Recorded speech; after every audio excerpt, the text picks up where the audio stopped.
আমরা অনেক সময় মনে করি কি যে যে কোনো কাজের জন্য বোধহয় পরিবেশ ডাজন্ট ম্যাটার, বাট পরিবেশ ইজ এ ম্যাটার। মনে করেন আপনি স্মোক করেন, আপনি স্মোক ছেড়ে দিতে চাচ্ছেন, তাহলে আপনাকে যেটি করতে হবে পরিবেশ তৈরি করতে হবে। অর্থাৎ যারা স্মোকার না, নন স্মোকার, তাদের সাথে আপনার মিশতে হবে।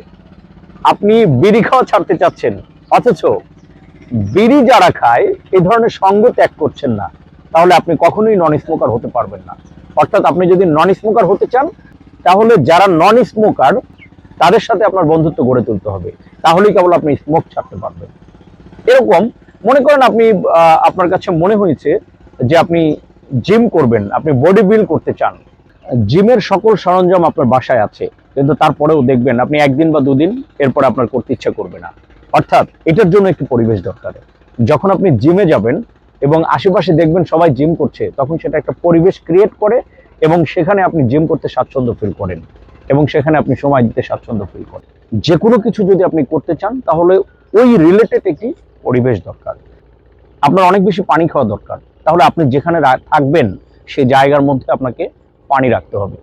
আপনি পানি কম খেতে চাচ্ছেন, তাহলে আপনি যেখানে থাকবেন সেই জায়গার মধ্যে পানি রাখবেন না। এটাই হচ্ছে প্রসেস। অর্থাৎ আপনি যা কিছু করুন না কেন বা যা কিছু করতে চান না কেন, অবশ্যই সেই রিলেটেড একটি পরিবেশ আপনাকে তৈরি করতে হবে। আর যদি পরিবেশ আপনি তৈরি করতে পারেন, তাহলে সেই রিলেটেড কাজ করা আপনার জন্য সহজ হয়ে যাবে। তাই এনভায়রনমেন্ট বা পরিবেশ এটা তৈরি করা অত্যন্ত গুরুত্বপূর্ণ। ধন্যবাদ।